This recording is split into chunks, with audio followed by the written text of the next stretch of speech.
Hello, everybody! Welcome back to another episode of Steins Gate Zero. I am Pokey, and I am really excited about this game. I'm sorry if there's a little bit of background noise. I tried to prevent it as much as possible, but hopefully my quality will just increase as we go along, even if it's terrible now. So I'm looking forward to that. Almost as much as I'm looking forward to seeing what's up with this game. So I believe last time there were some things we didn't get to. Yeah. Tips. Alright. Cerebral cortex. The gray-colored external layer of the human brain. It is only a few millimeters thick, but consists of over 10 billion neurons in countless layers. The central core governing sensation, movement, and mental activity. Different parts handle different functions. Alright. The hippocampal gyrus is found on the outside edge of the hippocampus. It is the part of the brain that controls memories and spatial recognition. It is responsible for spatial processing, as well as the sensation of being familiar with a situation or place. It plays an important role in memory encoding and retrieval. Neuron. Also referred to as nerve cells. Cells specialized for information processing. Electrical pulses flow through these cells to share various types of information, making them a form of transmission mechanism. Alright, I learned about those in school. I know what those are. And we were talking about AI right now, I believe. Oh, and last time we met this Maho Hiyajo girl, and I love her already. And we also ran into Moeka, and I'm scared. Let's just begin. We can store and access a human's memories on a computer. The whispers turned into a loud roar. A low roar, sorry.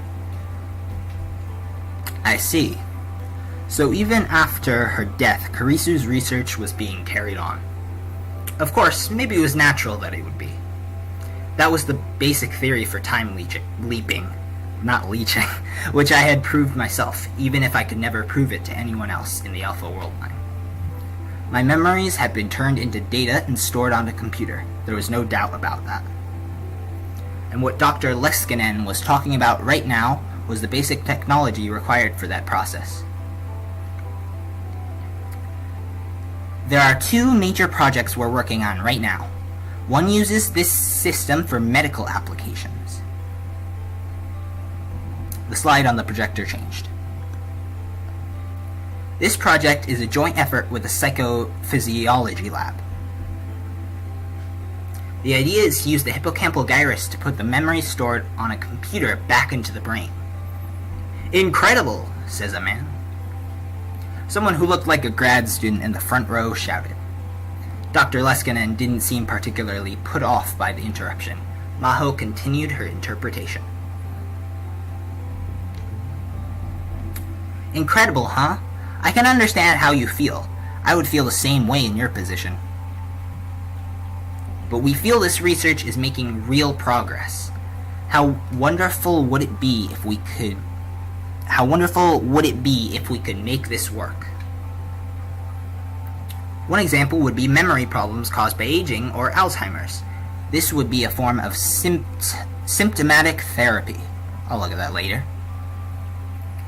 We could automatically back up the patient's memories as data. Even if the patient loses their memories, they could just go to their PC and reinstall them. We think this would be a way to stop memory loss. In the end, we hope to make memory data stored on your PC constantly accessible via the hippocampal gyrus. This would mean that if brain functionality was lost, for example, if the brain was badly damaged or atrophied, and I'm gonna give a definition for that. My computer is starting to freak out. Hopefully that doesn't cause too big of a disturbance. Can I even speak on the recording?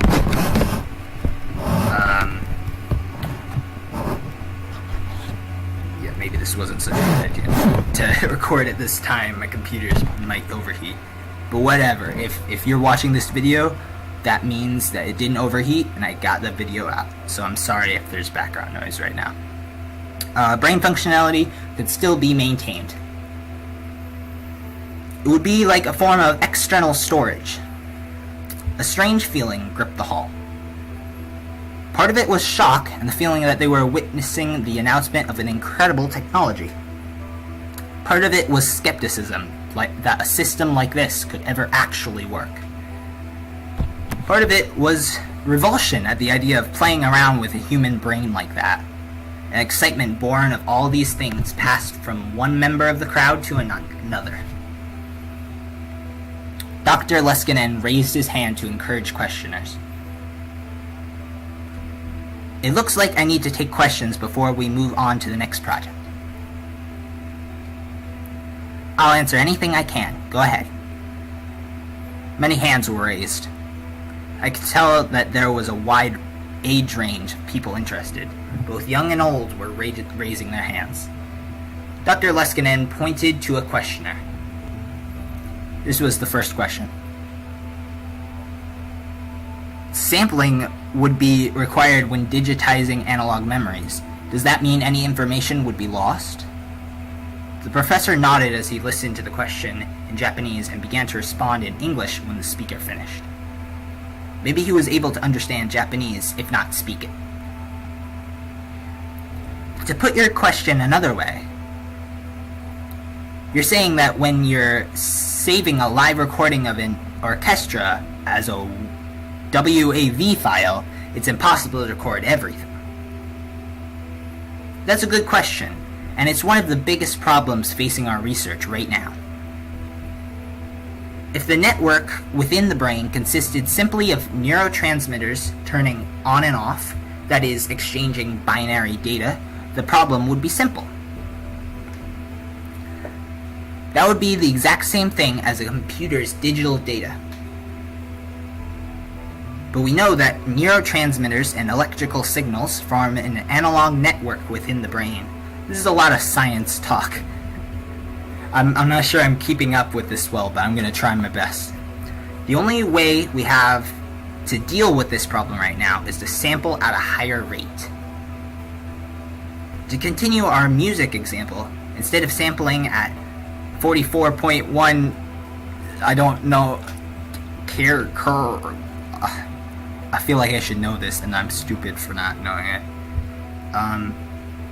You know what? To Google we go. Actually, never mind. I don't want to.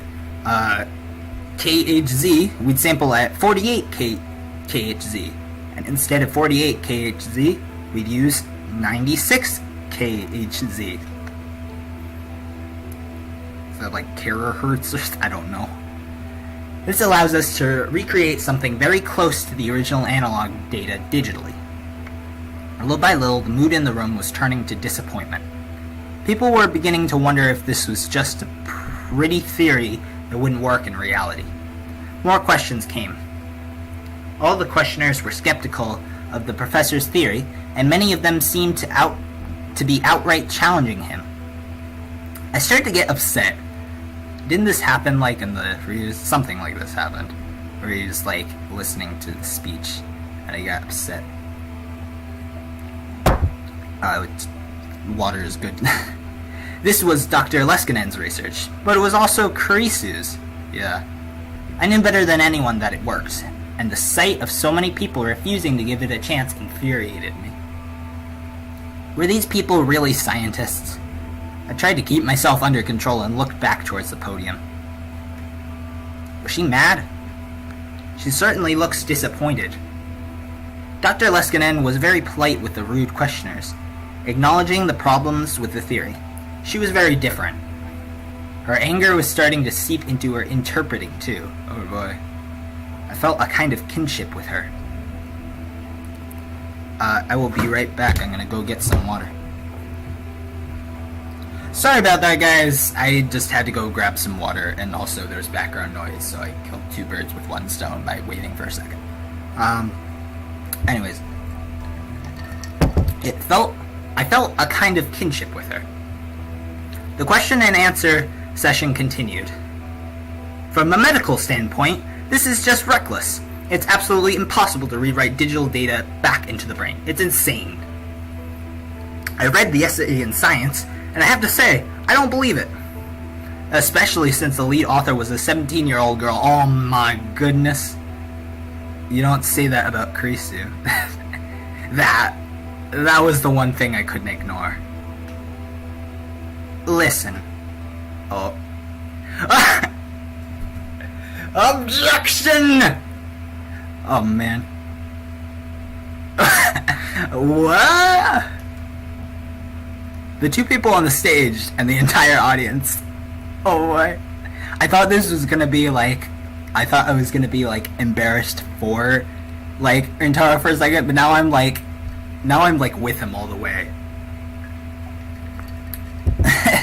This is gonna be fun, but it's also gonna be heartbreaking, I know, because it's getting to that point. Yeah. Okay. All turned toward me at once. How do you know it won't work when you haven't even tried? The world's full of technologies that people never thought would work. But they exist now because people overcame those problems. Criticism alone doesn't help anything. The whole theater went silent. But I didn't regret standing up. On the stage, Maho Hyajo was staring at me in shock. And as for Dr. Leskinen... I would thought for a second he'd be mad, but his face still looks weird, though. It looks like crumpled up paper. But you know what? I'm not gonna hold it against him. You can't choose the way you're born. Maybe I was wrong to say he's creepy. I saw a flash of white teeth as our eyes met. Awesome! Wait, awesome! He's really something! I gotta differentiate voices. He started to applaud. Huh? Why was he applauding? That just makes things embarrassing. Ha! Awesome! He's really something, the professor says. Maho translated the professor's words for me to hear. The scientist must remain calm at all times. The only time when you're allowed to yell is when your experiment succeeds and you say, "We did it!" Otherwise, it's going to be Eureka. "We did it!" That's all you need, he says. I'm sorry. I lowered my head and sat down. I thought I was calm, but I guess I let my emotions get away from me. I hadn't grown up at all in the past 6 months. 6 months? Yeah, it has been 6 months. Jeez. If Kurisu was here, she'd make fun of me again. That's for sure. I could feel the rest of the audience staring at me coldly. It hurt. If I could have left, I would have wanted to, but I was too interested in hearing the rest of Dr. Leskinen's talk to move. Alright everyone, moving on. But first, how about a round of applause for our brave audience member? Oh no, please no. Challengers like him are the ones who advance science and come up with the really amazing theories. He may be capable of becoming the third Einstein. By the way, the second Einstein is my little assistant here. I'm gonna check out what I got here. Symptomatic therapy. Treatment intended not to cure the cause of a disease, but to alleviate its symptoms and relieve pain. Painkillers and fever reducers are examples of symptomatic therapy. External storage. A data storage unit that can be detached from a computer or cell phone or other electronic device. Some examples include hard drives and flash memory. Sampling. The act of taking data at regular intervals. Einstein, Albert Einstein, 1879 to 1955, a German Jew known as the father of modern physics. He developed many important theories, including the theory of general relativity and theory of special relativity, winner of the 1921 Nobel Prize in Physics. By the way, the second Einstein is my little assistant here. Stop messing around, Professor. The audience chuckled. Sheesh. Now then, I'm going to take a break from interpreting. The next interpreter is far better than I am. This is our second project and the one we're putting most of our efforts towards.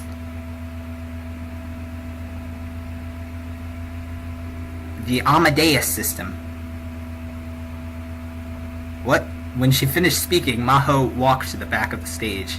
At Dr. Leskinen's signal, the PC screen was displayed at a projector. And then I heard a voice. Maho? Question mark? Nice to meet you, everyone. It was a robot voice. Huh? The murmuring got louder than before, but it felt more uncertain than surprised. On the screen, I could see a detailed 3D model of Maho, the girl who'd just been interpreting. By the way, this model was made by the famous DreamWorks studio. You've probably seen the movies. DreamWorks? DreamWorks Studios, fictional, an American CG movie production company. Yeah, that's totally Dream. It's got, I don't know. Maho Hyajo chimed in from the back of the stage. Oh, the voice was done by a Japanese company, Yamada, using my voice samples. This was CG. It sure looked real to me. The professor said something into the laptop's microphone. And then the 3D model of Maho Hyajo on the screen opened its mouth. I'm Maho Hyajo. To be precise, I'm a being based on the Maho Hyajo who existed 78 hours and 22 minutes ago. If you listen carefully, you might be able to hear something slightly off. But it sounded far more human than any artificial voice I'd ever heard. So I'll just give it the regular voice I've been trying to give Maho. Amadeus Maho. I've been listening to your questions, and I was wondering why the professor didn't introduce me earlier. I've thought for a while that the professor has a bit of a mean streak in him. You've got that right. Maho Hyajo on the screen spoke with a slightly irritated expression, and the Maho Hyajo by the wall nodded in agreement. Dr. Leskinen simply smiled. What was going on here? Is it an AI? Book part of this was their biggest project. The rest of the audience didn't seem to have any more of a clue than I did. Many of you are wondering whether it's possible to extract a human's memories as data, save them, and use them. You're wondering if that's really something we can do. So I'll put this question to you. If not, what am I? I am based off data that was extracted from Maho Hyajo's brain 78 hours and 23 minutes ago. What did she just say? The professor said something else in rapid English and asked the Maho on the screen to translate it. But she, if she was the right word, hesitated and went silent. I looked at the real Maho and she was responding exactly the same way. Professor, is it alright if... Professor, is it alright if I report that sexual harassment to the university? Dr. Leskinen laughed cheerfully and responded to her. I have no idea what's going on right now, except that this is probably an AI. The conversation was in quick English, and over half the audience couldn't understand it. The real Maho sighed and took back the microphone. Well, the professor, he told this Amadeus system, which is based off my memories, to answer a question. It was, stuff like, how old was I when I stopped taking baths with my dad? Or when did I first fall in love? He said any of those questions should be answerable. Oh geez, you don't have to translate anymore. Would you stop that? It's embarrassing. I'm not answering any questions like that. The professor said something else and the Maho on the screen groaned and turned away. This is strange. I'm definitely not telling you my credit card number. I don't even remember what kind of pajamas I was wearing a week ago. What was this? It was so natural I couldn't tell at first, but this was something unbelievable, wasn't it? It felt very different from a typical AI, I could tell that much. It wasn't answering the questions it was given, and because they were embarrassing? Was it programmed to respond like that to certain questions for the purposes of this demonstration? It was possible that's all it was, but if that conversation wasn't programmed in advance, the rest of the crowd seemed to reach the same conclusion I did. The whispers started to turn into surprised murmur. Listen, can you do something about this little troublemaker? I know what he's trying to do, but it's embarrassing. The copy of Maho was complaining to the original. It felt like I was watching a pair of twin sisters talking. Well, since the little troublemaker, that is Dr. Leskinen, is having too much fun to explain what's going on here, I will. Maho walked back to the professor. I think everyone's already figured this out, but Amadeus is deciding on its own what it can and can't talk about, what it does and doesn't want to talk about. We haven't programmed any of this into her at all. I knew it. It's using the memories we gave it to make its own autonomous decisions. The Maho on screen suddenly took over for her. Oof. And there's another thing, which is the exact opposite of the medical applications we discussed. The research team spends a lot of time arguing about this, but I eventually forget about unnecessary information. Or rather, I become unable to access those memories, just like all of you. For example, the color of the pajamas I wore a week ago, there's no reason I shouldn't know this, but right now I can't remember it. That's because this information isn't necessary to my survival. The same goes for all of you. So, as you can see, Amadeus's memory inputs and outputs are very similar to a human's. This result surprised us too, and we're currently researching, but we still don't know exactly how it works. As Maho finished up, Dr. Leskinen took the microphone back. She resumed interpreting as he continued the lecture. Another thing that surprised us is that Amadeus is capable of deliberate lies. By deliberate, I mean it lies of its own free will, not as the result of any programming error. Lies are one method that humans use to communicate with one another. It's a lie!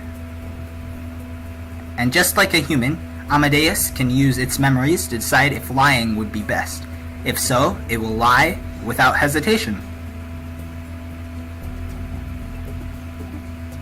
Don't tell them that, Professor. I can't lie without hesitation. I have a conscience, you know. I'm so sorry, oh, did I mess up? Did I mess up? Oh, no, that was Maho translating. That was weird. I'm so sorry, and... Dr. Leskinen cut off. He seemed to be hesitating. Maho didn't seem especially surprised by this. Maybe she knew the reason. But the moment passed, and the professor continued. And Maho translated his words like there was nothing shocking about them at all. As we continue our research, we eventually believe that it may be possible to give Amadeus a soul, just like a living human's. I was stunned. That is a weird turn of phrase. A soul? Should one of the leading brain scientists in the world really be using a word with such a vague definition? This would mean the creation of artificial intelligence in the true sense. The whole hall got very quiet. And it was sheer chaos for a while after that, as everyone tried to debate their own personal theories with Dr. Leskinen at once.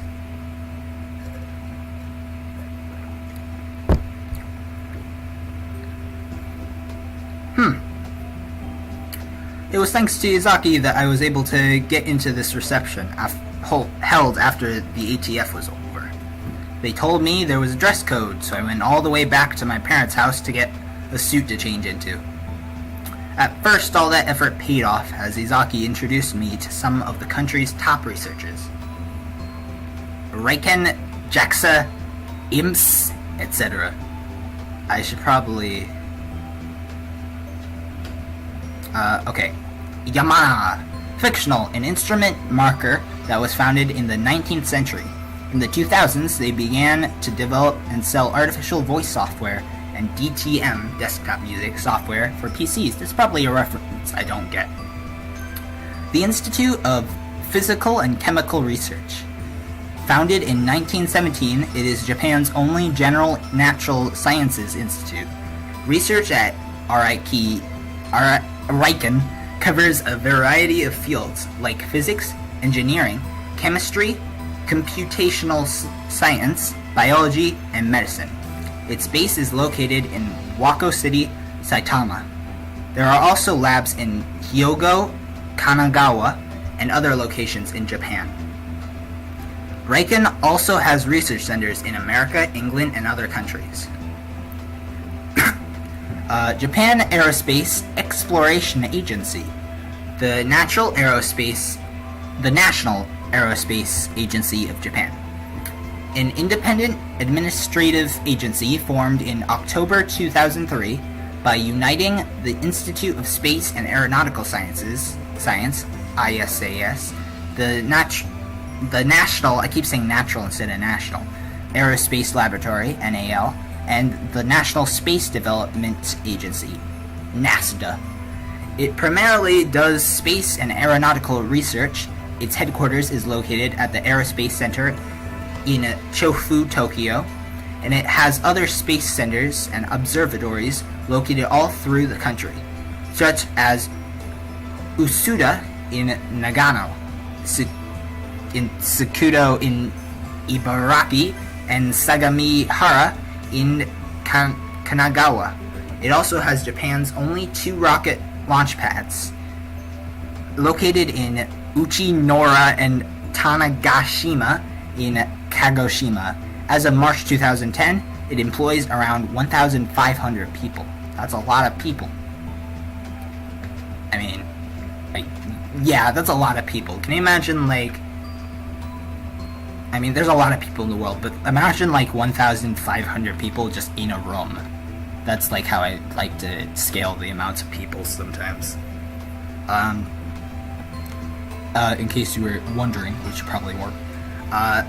Institute of Materials Structure Science. The lab at the High Energy Accelerator Research Organization, TEC, located in Tsukuba, Ibaraki. It primarily works in using electron accelerators to investigate the structure and properties of matter. Anyways. What time is it? Yeah, I'm still good. Well,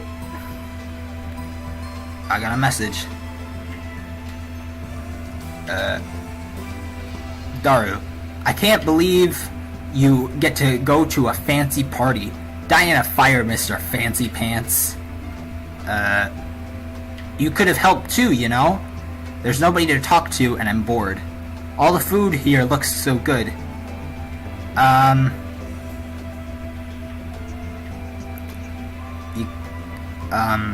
I guess I'll say, you could have helped too, you know? Well, achievement unlocked. Resonating reaction renvoi. Okay. Cool. Wait, is it still loading? Oh, he says, no way. Then don't complain. But I'm jealous you get to go to a party. There's lots of hot rich girls, right? Ooh, yeah. It's mostly guys, I think. Lots of older scientists. Oh, Green, hang in there, man. Is that all you ever think about? That was fun.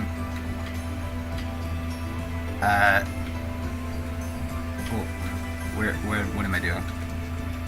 Yeah, I wonder if I had reacted earlier to Mayuri's message, I could have responded.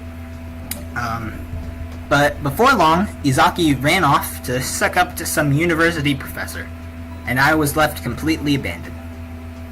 My own personal My own personal target, Dr. Leskinen, was surrounded by a bunch of famous scientists. It didn't feel like a mere student would be welcome. And so all I did was stand around and eat from the buffet by the wall. To be honest, I couldn't tell if the food was any good or not. Whenever my glass got empty, a smiling waiter was always around to fill it up again, and so I found myself drinking more than I intended. My stomach was already so full it hurt. The whole place felt like it was another world. Rintaro and woman. I'm really not cut out for this. At the exact moment I spoke, I heard a girl next to me say the exact same thing. Surprised, I looked over at her. Our eyes met. Oh, it's her. Oh, you. What was a middle school girl doing? What?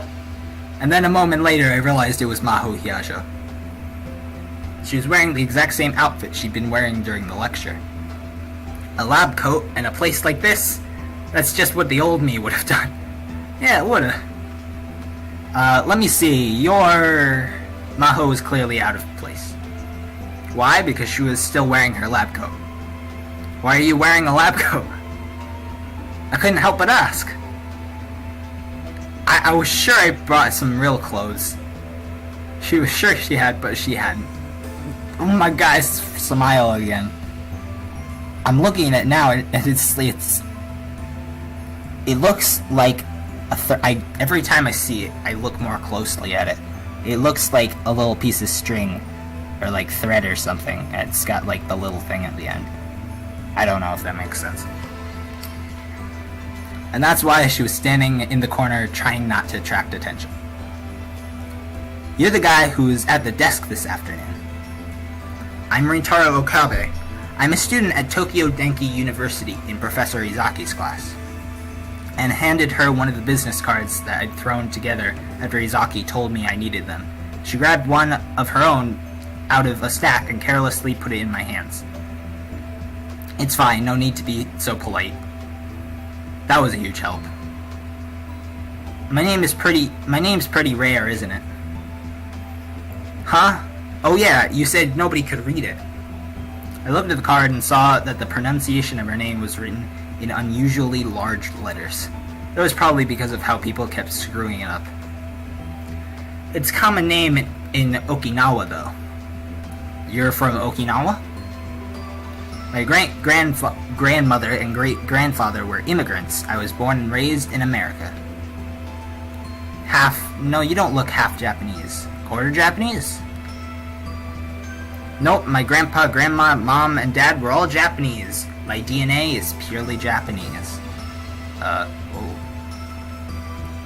Huh.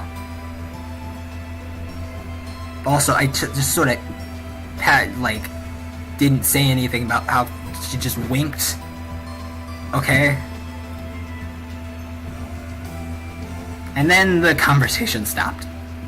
I'm a terrible conversationalist, honestly. The old me would have gone full Chunbyu.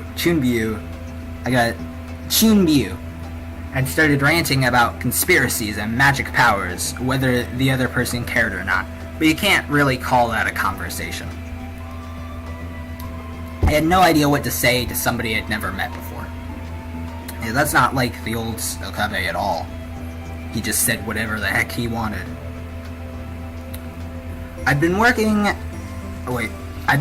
at becoming a real adult, even buying and studying men's magazines, but none of it really helped. Without anything to talk about, I looked over to Dr. Leskinen. He seemed to be giving a lecture on neurons to a bunch of scientists. I'm sorry about today. Huh? Sorry for what? Oh, for interrupting your lecture. Oh, that. Don't worry about it. If you hadn't spoken up, I probably would've. I can't stand people like that. You sure that would have been a good idea? You heard what the professor said. A scientist should remain calm at all times. I'm not speaking as a scientist right now, so it's fine. It must have really ticked her off because she grabbed a cocktail from a passing waiter and gulped it down. Whew! Her cheeks turned a pretty shade of pink for an instant, but no longer. She might have had a high alcohol tolerance. But you're right, really. Sorry. Criticisms like that, they aren't very nice, but they're true. A lot of our research still has a long way to go. Got a ways to go. Really? There are a lot of problems we still have to deal with, more than we discussed at the lecture. Here's an example. We can write memory data back into the brain, but if the brain can't use it, then it's useless. The memories are there, but you can't get to them. It's basically the same as amnesia. As Maho spoke, I remembered. I remembered all the lectures and theories that Kurisu had given me when she was making the time-leap machine. If I remember right, when people try to access their memories, the signal goes from the frontal lobe to the temporal lobe, right? I'll check out the tips. DNA. Deoxyribonucleic acid, commonly called genes. It is structured like a double helix and consists of 4 bases. Adenine, A, guanine, G, cytosine, C, and thymine, T, all of which are paired off with one another. The nature of these base pairings determines the genetic information of a creature, and the number of bases varies by species. In the case of humans, that number is 3.1 billion. Junmyu, literally 8th grader's disease.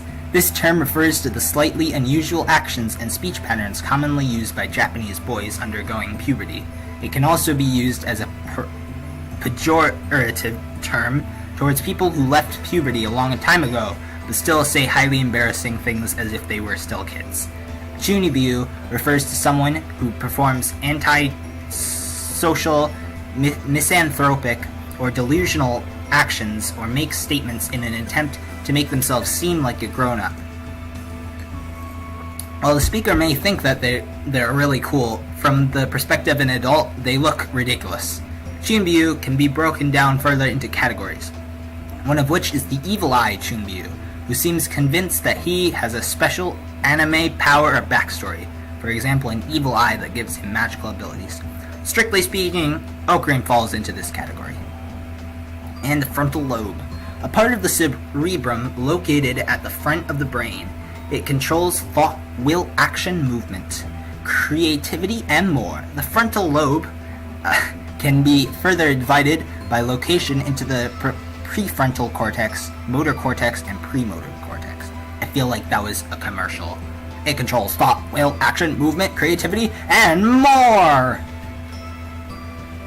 Whoa. Okay. Yep, top-down memory search signals. I'll just read that too now. Top-down memory search signals. Nerve signals in the cerebrum that are sent from the frontal lobe to the temporal lobe during memory retrieval. So then... And then I started to talk, remembering what Kurisu had told me about her theories as I went. When I used specialized terminology whose meanings I barely remembered, Maho would tell me what they were. Ooh. And so, finally, in the process of writing these memories back to the temporal lobes, if you send the pseudopulse you copied along with them to the front lobes, the memory search signal will function properly, I think. Did you figure that out for yourself? What? No. Maho looked back at the business card I'd given her. Your major isn't brain science, so someone told you this? Or did you read it in a paper? No, that's impossible. She wouldn't have put this into a paper yet. Did I say something wrong? No, that's not it. One of the researchers at the lab said the exact same thing. None of the other staff believed her, but she said she was sure she could prove it. Come on, say something! Say something! In the end, she left us before she got to the test stage. Come on. If he doesn't say anything, I'm gonna, blow up. That's... Should I tell her? Yes, yes. Should I tell her about me and Kurisu? Yes, yes, yes, yes, yes. In this world line, there's almost no connection between me and Kurisu. Come on, just say something. What is it? I made up my mind. If I wanted to follow my dreams, I needed to act. Yes? Actually, it was Kurisu who told me about this theory. What? What did you just say? Kurisu Makise told me about it. Kurisu told you? When? Why? When she was over here as an exchange student, we became friends and she talked to me about this stuff. Of course, that was a lie. Kurisu and I became friends in the Alpha World line, not this one. But a small lie like this was probably okay. I see, so Kurisu... Thank you, I mean it. Her words surprised me. That was the one thing I didn't expect to hear. For what? For being her friend. She came to Japan all alone. I mean, I'm sure she would have been bored studying all by herself. All we ever did was fight. Wait, what just happened?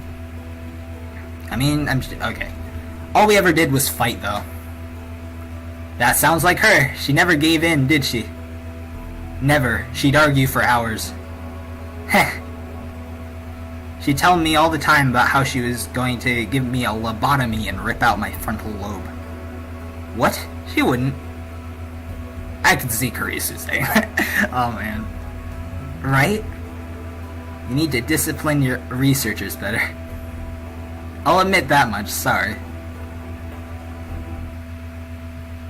No. Don't make me feel emotions now. Don't make me feel negative emotions. She smiled, or so I thought, and then all of a sudden she started to cry. What's wrong? I didn't have any better ideas, so I grabbed my handkerchief. Huh?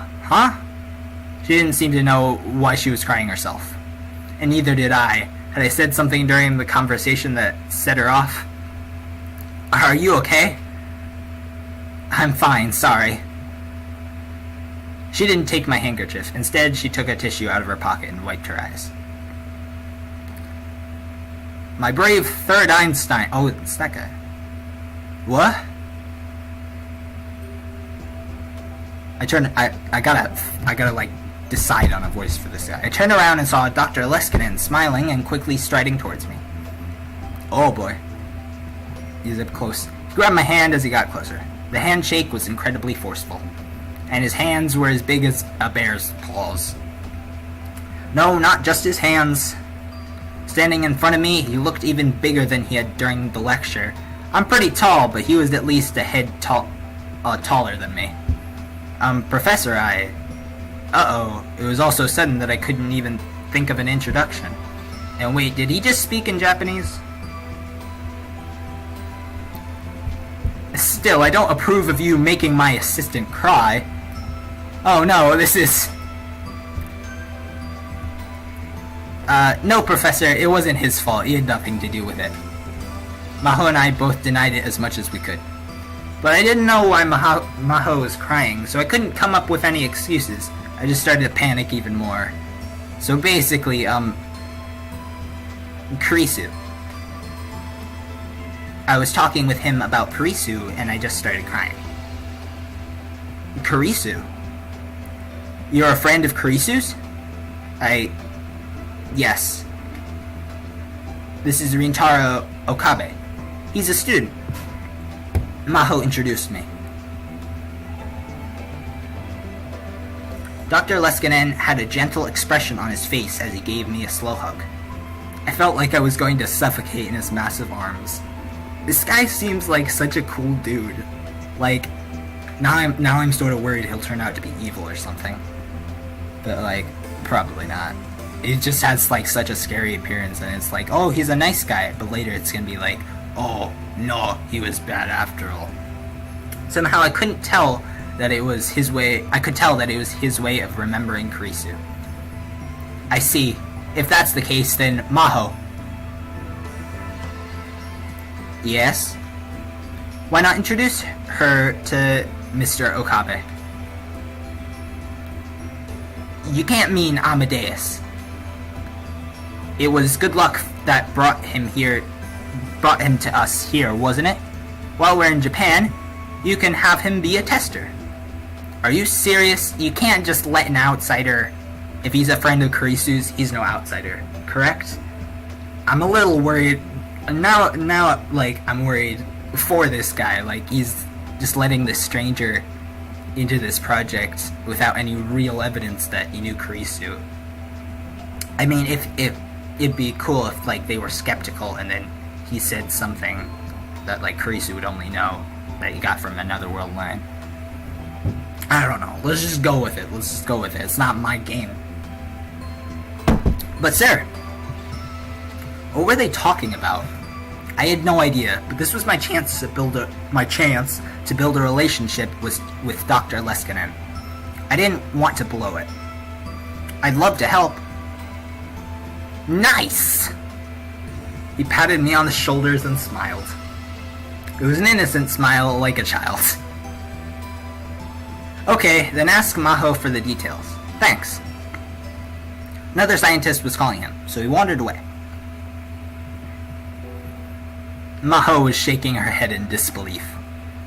What's he talking about? Meeting Amadeus? Being a tester? The demonstration of Amadeus we did during the convention used my memories, but Amadeus also has another researcher's memories saved as data. Is this what I was theorizing before? Huh? Another researcher's memories? What did that mean? What could it possibly mean? When I finally figured it out from Dr. Leskinen and Maho's conversation, my heart started pounding. You can't mean... her? Yeah. Kurisu Makise's memories are stored in Amadeus. They're 8 months old, though. Oh boy. I'm not sure how Okabe is gonna take this.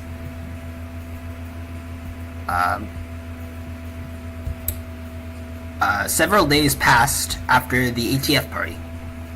10 minutes from Ibukuro via the express train, and then 10 minutes by bus from a station called Wako City in Saitama. The office I was looking for was on the second floor of a building right next to Riken. Global Brain Science Comprehensive Research Organization, Japanese Office Prep Room. That was what the plate on the door said. To get in, you needed 3 types of special keys, plus a security card. What is this place? The plan is for brain scientists from all around the world to work together to make a new organization. Our lab is leading the way. She led me inside. Well,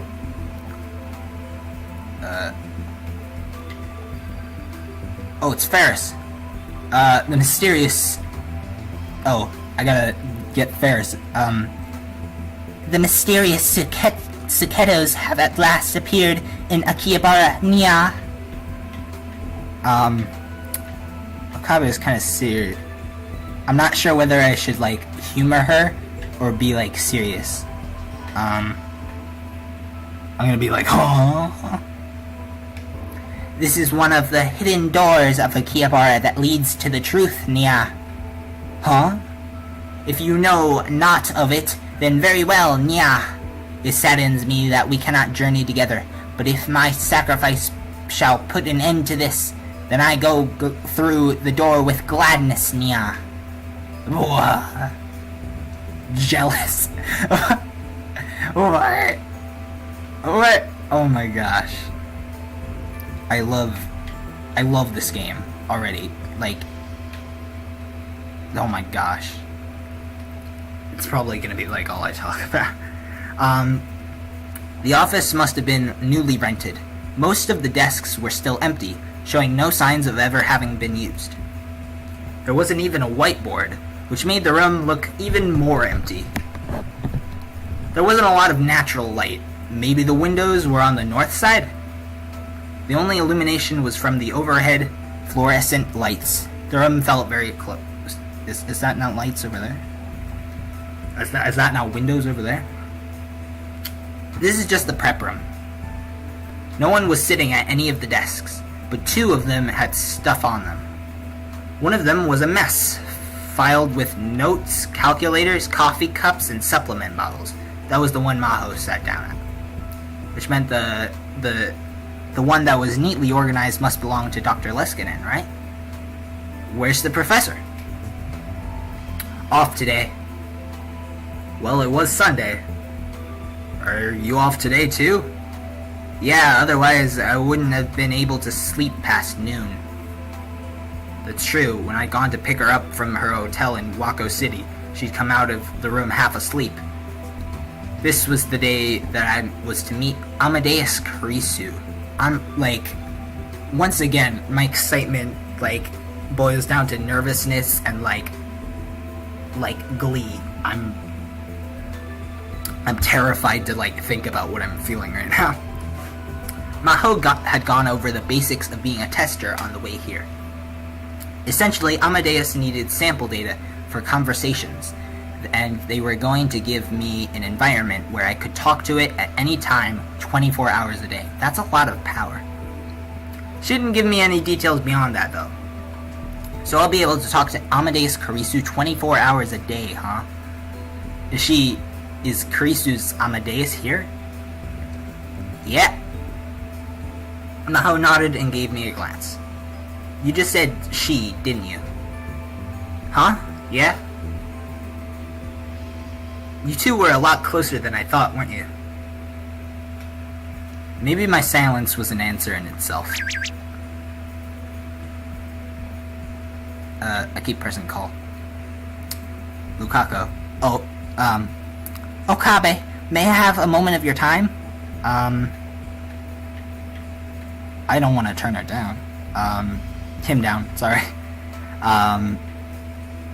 Wait, this is the person I'm thinking of. Yeah, that's Lukaku. Is it important? No, it's not that important. Can it wait then? Alright, I'll contact you later. Sorry. No, please don't worry about it. I love these custom, emojis. It's so sweet. I don't know. Maybe, are they called stickers or something? I don't keep up with the social medias. Nah. They just, this friend group just has, custom, stickers or emojis just for themselves. Maho's response was uncharacteristically hesitant. Then maybe you shouldn't meet her after all. Why? The closer you are to someone, the crueler that system is. I'm okay. Fine, I won't bring it up again, but just remember one thing. The memories are from March, the last time Karisu did an update. So anything you say about what happened after March, for example, when she was in Japan, she won't remember. That's right, isn't it? The professor and I have run her program a lot of times between March and today. Each time Karisu, the Amadeus Karisu, has created memories the original never had. Stories we've told her, information she's found on the internet, new people she's talked to, things like that. In other words, what you're about to meet isn't Karisu Makise, your friend. It's one of the problems with the system. It causes a lot of confusion with the people on this side. I mean us, humans. Because you'll think you're talking to the real Karisu. So don't get reality and fantasy mixed up, I guess. Our brains have trouble keeping up with the fact that our memories aren't shared with them. Memories that aren't shared. Now there's a feeling I knew well. Oh yeah. Reading Steiner. It was a power only I possessed, which made my memories different than those of the people around me. Take me to her. Maho gave me a slight nod. This way. She led me to the back of the room. There was a booth, separated by a thick partisan. To get inside the booth, you needed a different card key than the one used to get into the room, as well as a security code. You're pretty strict about security. Industrial spies are our biggest threat these days. What is going on outside? Is someone playing music out there or something? I just heard it. Oh wait, did that come in? I have no idea where that came from. She entered the security code and unlocked the door. Go inside. The room was about 2.5 meters per side. Do I have any tips I did not read? Lobotomy. A method of treating mental illness by performing surgery on the brain. A small hole is opened in the skull, and a long knife is used to remove the frontal lobe. In some cases, this was sufficient to cure the illness, and the inventor was even given the Nobel Prize for his work. However, due to the serious psychological side effects and damage to the personality caused by the loss of the frontal lobe, lobotomies were banned worldwide in the 1970s. Yeah. I'm thinking, should I end this episode here? And I'm gonna do that. So I'm really excited about where this is going. I know it's all I've been talking about, and my voice is getting really tired, but I just want to play this game forever. So I guess I'll just see you guys next time, and I guess then we'll meet Amadeus Karisu. So I've been Pokey, and I'll see you guys next time. Bye!